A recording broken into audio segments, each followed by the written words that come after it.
A couple of years ago, I came across this watch and started considering getting this one and hesitated because of the brand. I know Oris is a very well known and well respected watch brand in the watch community, but I was trying to find different options, something that's more popular, I guess. But at the same time, Tudor releases their Black Bay 58, which was the 39 millimeter version of their normal Black Bay Heritage. That is 41 millimeter. So I bought that watch instead and sold it in a year because does not see enough wrist time. I was just sitting there collecting dust. Plus, I needed the money back then to make a down payment for a rifle. Rifle costs quite a lot of money here, so. But anyways, I sold that watch, and I really did not get it.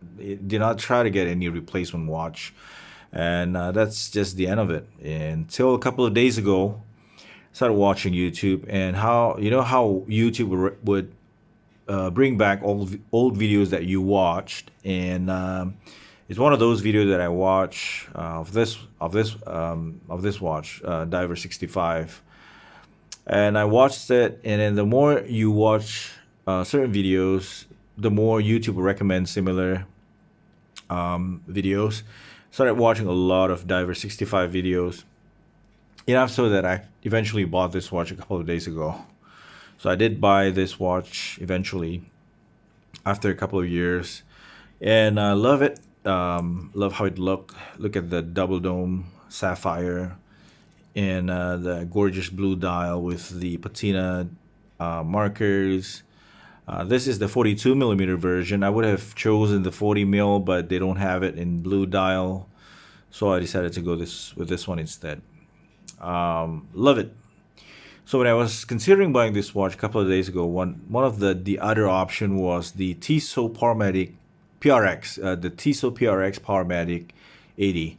But I opted with this watch instead because a lot of people keep saying that the Tissot PRX look a lot like the AP.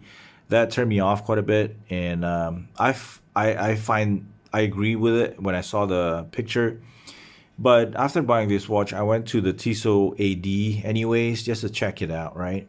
Now, when I went there, I was quite surprised because the do not look at all like an AP. It just looked gorgeous as well. But I bought this one already, right? So I was with my wife, and my wife decided to buy me that Tissot as well. So I'm well sure that I'm not gonna say no to that, right? So I'm really thankful of my wife for buying me that tea. So I did buy it. There it is.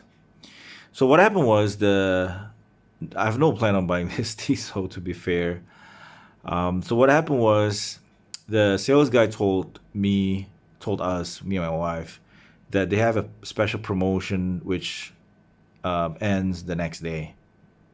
That if you use a certain credit card, there's $100 discount.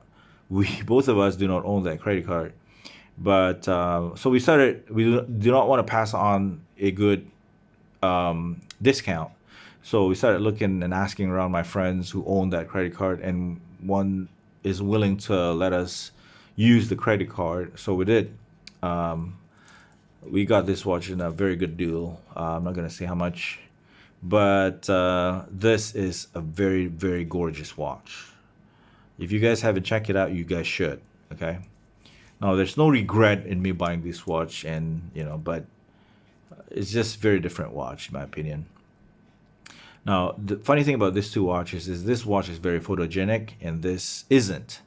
So what I mean is this watch would look much better in pictures and on videos than it is in real life, and this is the opposite.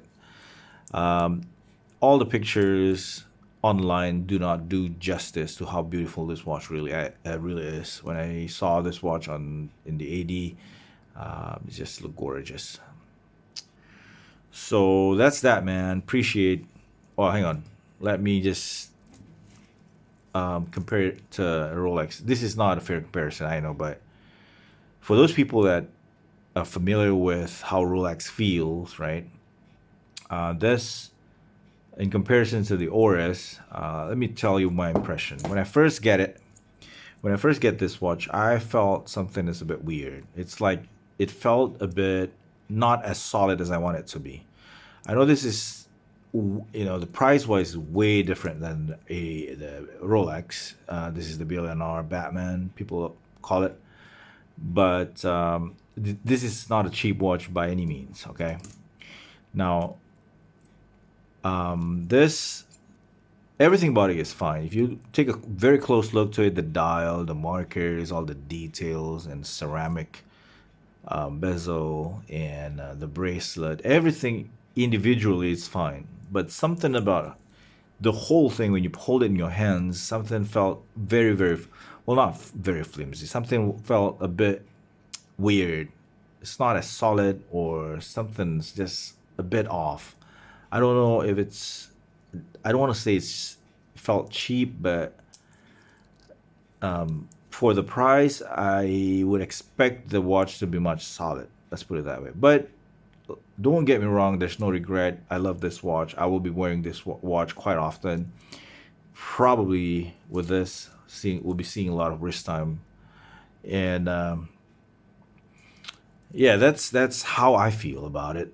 This is my first impression, and a lot of people are complaining about the riveted bracelet. I really don't care. I think they're fine. See, if you look at it, it's fine. Everything is fine. You try to feel it. It felt very smooth, but I don't know, man. Maybe it's because it's light, which is a good thing. A lot of people would find, but I don't know. I'm not complaining about how light it is, but see, this is much lighter, but I have no such complaint with this watch, and this is so much cheaper. Well, not so much cheaper, but this is more expensive watch, but I have no such complaint of. Well, I don't want to say it's a complaint, but you know what I mean. But yeah, that's how I feel about this Oris. So I guess that's about it, really.